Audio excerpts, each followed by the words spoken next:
লবণ কম খায় মানে প্রেশার বেড়ে যাবে তার ভয়ে, চিনি বা মিষ্টি কম খায় সুগার বেড়ে যাবে তার ভয়ে। কি অদ্ভুত আজব মানুষ! ওই যে উপরওয়ালা বলে একজন বসে আছে, তার কিন্তু কেউ ভয় ডয় করে না।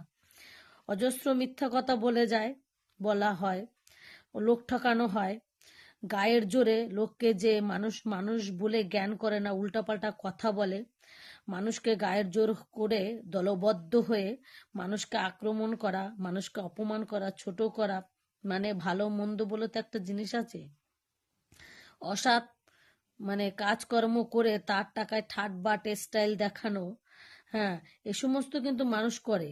এ সমস্ত করে মানে এমনি বিপি সুগার বেড়ে যাবে, হ্যাঁ, কিন্তু সেইটা ডায়েটটা পালন করছে, মানে হ্যাঁ ডায়েট পালন করছে, কারণ ওই ওই সমস্ত রোগ থেকে বিরত থাকা, এই সমস্ত কাজকর্ম থেকে যদি বিরত থাকে তাহলে তো এই রোগগুলোই আসবে না ভিতরে, তাই না?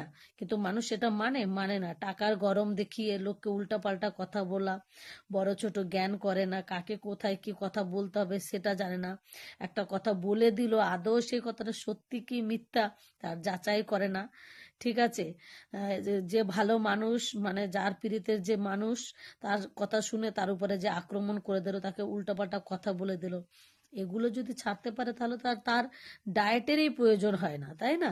সেগুলো ছাড়ে না, সেগুলোর সময় কোনো মানে ডর নেই, ভয় নেই, জ্ঞান নেই যে উপরওয়ালা বলে একজন আছেন, তার কিন্তু বিচার আছে, তার বিচারে কিন্তু কোনো আওয়াজ হয় না। বিচার কিন্তু ঠিক হয় একটু আগে বা পরে, কিন্তু বিচার হয়, কিন্তু তার বিচার কোনো কিন্তু আওয়াজ হয় না সময়, কিন্তু হাত ধরে ধরে আমরা ভুল করতে পারি, কিন্তু সেই যে একজন আছে সে কিন্তু বিচার ঠিক করে দেয়।